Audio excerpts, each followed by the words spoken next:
ఓం నమో వెంకటేశాయ. జ్యోతిషరత్నాకరం ఛానల్కి స్వాగతం. ఈ వీడియోలో ఒక జాతకంలో రాహు మహాదశ కనుక వచ్చినట్టయితే ఆ తర్వాత వచ్చేటువంటి గురు మహాదశ ఎలా ఉంటాయి అంటే, రాహు మహాదశ గురు మహాదశ ఒకదాని తర్వాత ఒకటి వస్తాయి కాబట్టి యోగాల విషయంలో ఆ రెండు మహాదశలు ఎటువంటి ఫలితాలు ఇస్తాయి అనేది తెలియజేస్తాను. చాలా సందర్భాల్లో మనం చూడొచ్చు, రాహు మహాదశ కనుక యోగం ఇచ్చినట్టయితే గురు మహాదశలో ఆ యోగం భంగమవుతూ ఉంటుంది, ఆ వైభవం కూడా కోల్పోతూ ఉంటారు. ఒక్కొక్కసారి రాహు మహాదశలో చాలా కష్టాలు పడి గురు మహాదశలో అద్భుతమైనటువంటి వైభవాన్ని పొందుతూ ఉంటారు.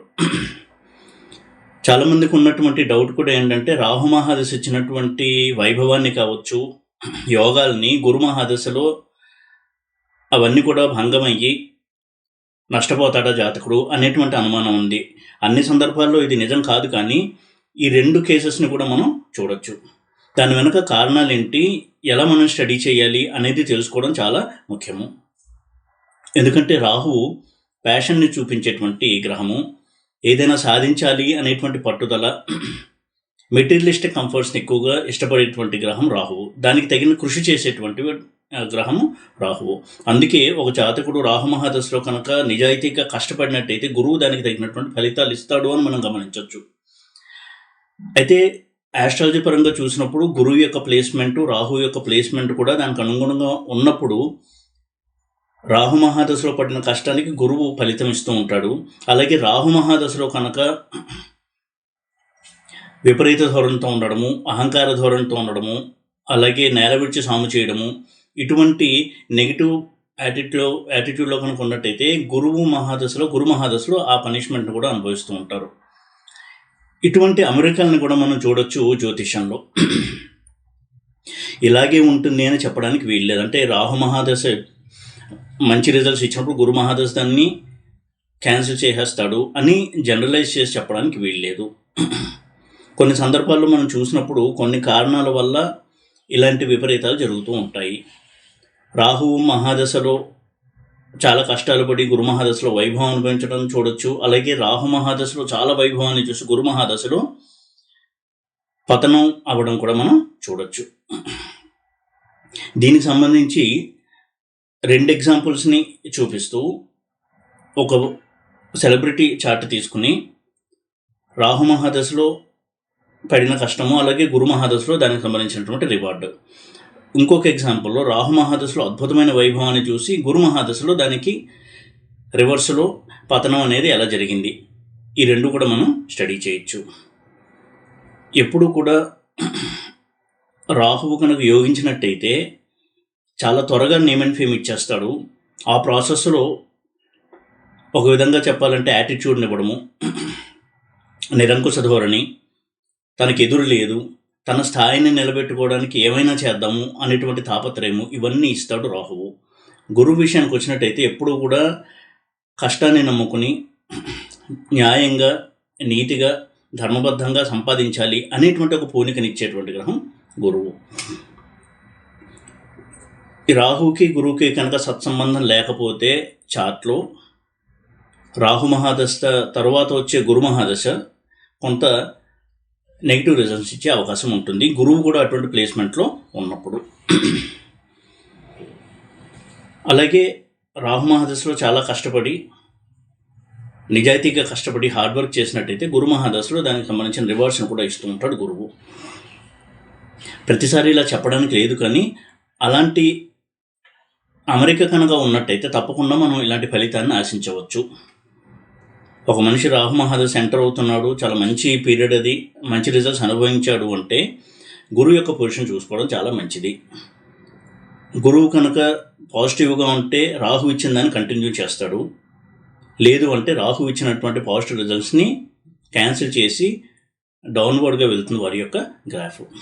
కాబట్టి ఇలాగే ఉంటుంది అని చెప్పడానికి లేకపోయినా 2 ఎగ్జాంపుల్స్ని నేను ఇక్కడ మీకు చూపించదలుచుకున్నాను. ఆస్ట్రాలజీ పరంగా క్లుప్తంగా దాన్ని ఎక్స్ప్లెయిన్ చేస్తాను.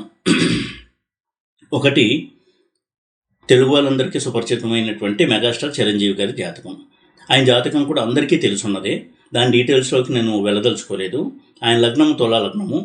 ఆయన చార్ట్ కూడా ఇక్కడ చూడొచ్చు మీరు. రాహు మహాదశలో ఆయన మూవీ ఎంట్రీ చేయడము, రాహు మహాదశలో ఆయన ట్రైనింగ్ తీసుకోవడము, కష్టపడ్డము, ఇవన్నీ జరిగాయి. ఆయన్ని చూడండి, రాహు ఆయనకి ధనుసులో 3వ ఇంట్లో ఉన్నాడు. ఇక్కడ ఒక విషయాన్ని కూడా గమనించాలి. చాలామంది రాహుని ఆయన చార్ట్లో సెకండ్ హౌస్లో చూపిస్తారు. ఎందుకంటే కంప్యూటర్ సాఫ్ట్వేర్లో వేస్తే కూడా సెకండ్ హౌస్ అంటే వృశ్చికంలో రాహుని చూపిస్తుంది. కానీ ఎప్పుడు కూడా రాహుకేతువులకి ట్రూ రాహు ట్రూ కేతు తీసుకోవాలి. అసలు ఇలా true Rahu true Ketu, mean Rahu mean Ketu ఉంటాయి అనేటువంటి కాన్సెప్ట్ చాలామంది ఎవరికి చెప్పడం లేదు, సోషల్ మీడియాలో కావచ్చు, టీవీల్లో కావచ్చు. ఎందుకంటే రాహుకేతువులు కూడా ఒక పాము ఎలా అయితే వంకటంకరగా నడుస్తుందో ఆ రాహుకేతు యొక్క గమనం అలా ఉంటుంది. అది ట్రూ రాహు, అంటే వాస్తవమైనటువంటి రాహు యొక్క కదలిక. అలా కాకుండా క్యాల్కులేషన్ పర్పస్ కోసము సైంటిస్టులు దాన్ని యావరేజ్ తీసి ఒక వృత్తంలాగా గీసుకుంటారు. అది మీన్ రాహు. మీన్ అంటే యావరేజ్. ఎప్పుడు కూడా మీన్ రాహు తీసుకోకూడదు, ట్రూ రాహు తీసుకోవాలి. వాస్తవిక కదలికల్ని తీసుకోవాలి. అలా తీసుకున్నప్పుడు రాహు కూడా డైరెక్ట్ మోషన్లోకి వచ్చి మళ్ళీ రెట్రోగ్రేడ్కి వెళ్తుంటాడు, కానీ ప్రధానంగా రెట్రోగ్రేడ్లో ఉంటాడు. ఈ విషయం చెప్పడం చాలా ముఖ్యం కాబట్టి నేను ఇక్కడ దాని గురించి ప్రస్తావిస్తున్నాను. ఎప్పుడు కూడా గోచారంలో రాహు మారేటప్పుడు కూడా ట్రూ రాహు ఎప్పుడు మారుతున్నాడు చూసుకోండి, మీన్ రాహు ఎప్పుడు మారాడు అనేది చూసుకోవద్దు. ఇక ఆయన జాతకంలో 3వ ఇంట్లో రాహు ఉన్నాడు. 3వ ఇల్లు అనగానే సాహసము, కరేజ్, జీవితంలో పైకి రావాలనే తపన, కష్టము, కష్టపడే తత్వము, ఎంత కష్టమైనా సరే ఓర్చుకుని టార్గెట్ని రీచ్ అవ్వాలనే పట్టుదల, ఇలాంటి చాలా మంచి గుణాలను చూపిస్తుంది 3rd హౌస్. అది గురువు ఇల్లు. రాహు యొక్క రాశ్యాధిపతి గురువు హంసయోగంలో 10th హౌస్లో ఎగ్జాల్ట్ అయి ఉన్నాడు. అద్భుతమైనటువంటి హంసయోగాన్ని ఇస్తున్నాడు. అయితే రాహువు 3వ ఇంట్లో ఉండడం వలన ఆయన యొక్క ప్రారంభ దశ, అడుగులు వేస్తున్న సమయంలో చాలా కష్టపడేవారని చెప్తారు. ఎలా అయినా సరే నేను ఇండస్ట్రీలో నాకుంటూ ఒక ఐడెంటిటీ తెచ్చుకోవాలి అని చాలా డౌన్ టు ఎర్త్ పర్సన్గా ఉండి ఎవరు ఏ వేషం ఇచ్చినా తీసుకోవడము అనేది చేస్తూ ఏమాత్రం యాటిట్యూడ్ లేకుండా ఉండేవారు. ఇప్పటికీ కూడా ఆయన గురించి చాలామందికి తెలుసున్న విషయం, ఆయన చాలా డౌన్ టు ఎర్త్ పర్సన్. అంటే భేషజాలు లేవు, చిన్న వాళ్ళతో కూడా కలిసి మాట్లాడడము, ఆప్యాయంగా పలకరించడము, సెట్లో అంత పెద్ద హీరో స్థాయికి వచ్చినా కూడా సెట్కి వచ్చినప్పుడు అందరితో కలిసిమెలిసి ఉండడము, ఇటువంటి ఒక నేచర్ అయింది. రాహు మహాదశలో అటువంటి నేచర్తో ఆయన పడిన కష్టానికి గురు మహాదశలో అద్భుతమైనటువంటి ఒక ఫౌండేషన్ అనేది ఏర్పడింది. ఆయన లైఫ్కి ఒక ఐడెంటిటీ ఇచ్చి ఒక స్టార్డమ్ ఇచ్చినటువంటి గ్రహం గురువు తన మహాదశలో. అయితే జైమిని పద్ధతిలో చూసినప్పుడు ధనస్సు మహాదశ ఆయనకి 1981 వరకు ఉంది. ఒక 7 ఏళ్ల పాటు 74 నుంచి 81 అలాగా ధనస్సు యొక్క మహాదశ ఉంది. ఆ 1981 వరకు కూడా ఆయన కష్టపడ్డారు, నెగిటివ్ రోల్స్ కూడా చేశారు. ఆ నెగిటివ్ రోల్స్లో కూడా చాలా గుర్తింపు తెచ్చుకున్నారు ఆయన. నిజంగానే ఒక కర్కశమైనటువంటి వ్యక్తిగా, ఒక సైకోగా, ఇలాంటి చాలా అద్భుతమైనటువంటి పాత్రను పోషించారు ఆయన. ఆ తర్వాత గురు మహాదశ 20వ గురు మహాదశ స్టార్ట్ అయింది. జైమినిలో కూడా గురువుకు సంబంధించిన రాశి దశలు ఎప్పుడైతే మొదలయ్యాయో మకరము ఇలాగ, ఎందుకంటే మకరం నుంచి గురువు 7వ ఇంట్లో ఉంటాడు. ఆయన పాజిటివ్ రోల్స్ చేస్తూ ఒక హీరోగా ఇండస్ట్రీలో తనని తాను ఎస్టాబ్లిష్ చేసుకున్నారు. ఇక్కడ గురువు యొక్క యోగము, రాహు యొక్క యోగము రెండు కూడా మనం పరిశీలించాలి. రాహు కంటే కూడా గురువు చాలా అద్భుతమైనటువంటి యోగంలో ఉన్నాడు. ఇద్దరికి షష్టాష్టకాలు ఉన్నప్పటికీ, అంటే రాహు నుంచి గురువు 8వ ఇంట్లో, గురువు నుంచి రాహు 6వ ఇంట్లో ఉన్నప్పటికీ చూడండి ఇక్కడ యోగం అనేది భంగం కాలేదు. ఈ కాలసర్ప యోగము వీటి వల్ల ఆయనకు ఉన్నటువంటి స్టార్టం ఏమి భంగం కాలేదు. ఆ అపోహను కూడా తొలగించుకోవడం మంచిది. ఈ విధంగా రెండు గ్రహాలు కూడా పాజిటివ్గా ఉండి వాటి మధ్య సత్సంబంధం కనుక ఉన్నట్టయితే, ఎందుకంటే రాహు రాశ్యాధిపతి గురువు చాలా అద్భుతమైనటువంటి యోగంలో ఉన్నాడు కాబట్టి గురువు చాలా మంచి ఫలితాల్ని ఇచ్చాడు ఆయన. రాహు తనదైన శైలిలో నెగిటివ్ పాత్రలో రాణించడము, ఈ విధంగా ఆయన ప్రయాణాన్ని సాగించాడు. ఇలా కూడా మనం ఆయన జాతకాన్ని అనలైజ్ చేయొచ్చు. ఇంకొకటి ఏంటంటే ఆయనకి కారకాంశ లగ్నము కన్య అయింది. దాని నుంచి 4th హౌస్లో రాహువు, 11th హౌస్లో గురువు. దానివల్ల అద్భుతమైనటువంటి విజయాలను అందుకున్నారు ఆయన ఉన్నటువంటి ఇండస్ట్రీలో. ఇది ఒక కేస్ స్టడీ. రాహు దశలో కష్టపడి గురు మహాదశలో సక్సెస్ని చూడడం అనేది. ఇంకొక ఎగ్జాంపుల్ దీనికి రివర్స్. రాహు మహాదశలో అద్భుతమైనటువంటి పీక్స్ని చూసి గురు మహాదశలో ఆల్మోస్ట్ ఆయన యొక్క లైమ్లైట్ని కోల్పోయి చరిష్మా కోల్పోయినటువంటి అద్భుతమైన నటుడు రాజేష్ ఖన్నా బాలీవుడ్లో. రాహు మహాదశలో ఆయన అద్భుతమైనటువంటి విజయాల్ని చూశారు. ఆయన చాట్ కూడా ఇక్కడ ఇస్తున్నాను. ఆయనది మిథున లగ్నం, 3వ ఇంట్లో రాహువు. ఈ 2 చార్ట్స్ తీసుకోవడంలో ఇంకొక పాయింట్ ఏంటంటే, చిరంజీవి గారి చార్ట్లో 3వ ఇంట్లో రాహువు, రాజేష్ ఖన్నా గారి చార్ట్లో 3వ ఇంట్లో రాహువు. అయినా కానీ ఇద్దరి జీవితంలో తేడాలు ఉన్నాయి యోగాలు ఇచ్చినటువంటి విషయంలో. రాజేష్ ఖన్నా గారి విషయంలో రాహు 3వ ఇంట్లో సింహరాశిలో ఉన్నారు.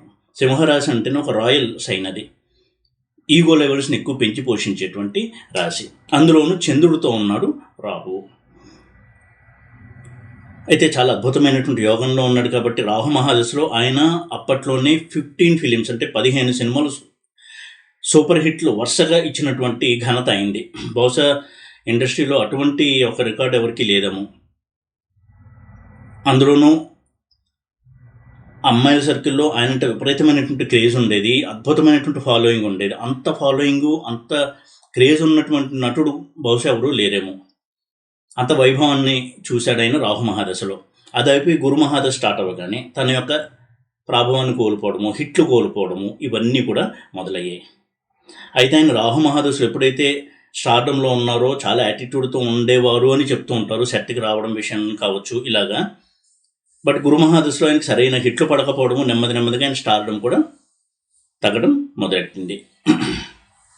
ఎందుకంటే 3వ ఇంట్లో రాహు చాలా మంచి హిట్లు ఇచ్చాడు ఆయనకు కూడా. కానీ మిథున లగ్నానికి గురువు అంత రాజయోగాలు ఇచ్చేటువంటి గ్రహం కాదు కాబట్టి అటువంటి గురువు లగ్నంలో వక్రించి ఉండి రవి బుధ శుక్రుల చేత చూడబడుతున్నారు. ఈ విధంగా ఆయనకి గురు మహాదశలో ఆ బలం లేకపోవడం వలన, సరైనటువంటి హిట్లు లేక చాలా మటుకు డిప్రెషన్లోకి వెళ్ళడము, చాలా రకాలుగా ఆయన కృంగిపోవడం కూడా జరిగింది. అంటే ఆయన పర్సనల్ మ్యాటర్స్ పక్కన పెడితే కెరీర్ విషయంలో ఆ విధంగా చాలా దెబ్బతిన్నారు ఆయన. ఆయన కారకాంశ లగ్నము ధనస్సు, దానికి 9వ ఇంట్లో రాహు ఉన్నాడు. ఇది చాలా మంచి ప్లేస్మెంట్. అయితే ఇదే కారకాంశ లగ్నంలో గురువు ఉండడము, ఈ గురువు కూడా వక్రించి ఉండడము, బుధుడి చేత చూడబడుతూ ఉండడము, ఇటువంటి కారణాల వల్ల సహజంగానే ఆ లగ్నానికి మళ్ళీ పరాశరాలోకి వస్తే లగ్నానికి గురువు అత్యంత శుభుడు కాకపోవడము, వీటి కారణాల వల్ల రాహు ఇచ్చినటువంటి ఆ వైభవాన్ని ఆయన కంటిన్యూ చేయలేకపోయారు. అందులోనూ మిథున లగ్నంలోనే గుళిక మాంది కూడా ఉన్నాయి ఆయన చార్ట్లో. ఇన్ని విపరీతాల మధ్య గురువు ఉన్నాడు కాబట్టి రాహు ఇచ్చిన వైభవాన్ని కంటిన్యూ చేయలేదు గురువు. ఈ విధంగా ఎప్పుడు కూడా 2 దశలు వస్తున్నాయంటే రెండింటి పొజిషన్స్ని కూడా మనం చూడాలి. రాహు ఉన్నంత బలమైనటువంటి యోగంలో గురువు కనుకున్నట్టయితే తప్పకుండా అది కంటిన్యూ అవుతుంది. లేకపోతే ఆ లైమ్లైట్ నుంచి కిందకి రావాల్సి వస్తుంది, కొంత డౌన్ఫాల్ అనేది ఉంటుంది. ఈ విధంగా కూడా మనం ఇప్పుడు కొన్ని రియల్ టైం ఎగ్జాంపుల్స్ని తీసుకుని స్టడీ చేసినట్టయితే మనకు ఒక అవగాహన ఉంటుంది. అవగాహన పెరుగుతూ ఉంటుంది కాబట్టి మన జీవితంలో కావచ్చు, లేదా ఎవరన్నా అడిగినప్పుడు కూడా మనం ఈ విధమైనటువంటి ఒక అనుభవం చేత కొంత ప్రెడిక్షన్స్ చేయడానికి కూడా ఈజీ అవుతుంది. ఎందుకంటే 2 కూడా చాలా పెద్ద దశలు. రాహు 18 సంవత్సరాలు, గురువు 16 సంవత్సరాలు. ఈ 2 మహాదశలు బాగుంటే లైఫ్ చాలా బాగుంటుంది. అలా కనుక లేకపోతే, రాహు బాగున్నప్పుడు గురువు బాగాలేకపోతే అంతవరకు చాలా కంఫర్టబుల్ లైఫ్ స్టైల్ని చూసిన వాళ్ళు చాలా ఇబ్బందుల్ని పడుతూ ఉంటారు. ఇక్కడ సెలబ్రిటీస్ ఎగ్జాంపుల్ ఇచ్చాను, కానీ మిగతా రంగాల్లో ఉన్నవారు కూడా, జాబ్లో ఉన్నవారు కావచ్చు, బిజినెస్లో ఉన్నవారు కావచ్చు, ఈ 2 దశలు కనుక వస్తున్నట్టయితే కెరియర్లో ఉన్నటువంటి పీరియడ్లో మిడిల్ ఏజ్ వరకు ఈ దశలు కనుక వస్తున్నట్టయితే ఎప్పుడు చెక్ చేసుకోవడం చాలా మంచిది. ఈ 2 ఎక్స్ట్రీమ్స్ని కూడా అందుకే నేను చూపించడం జరిగింది. ఈ వీడియో కనుక మీకు నచ్చినట్టయితే లైక్ చేసి, షేర్ చేసి, సబ్స్క్రైబ్ చేయండి. ఓం నమో వెంకటేశాయ.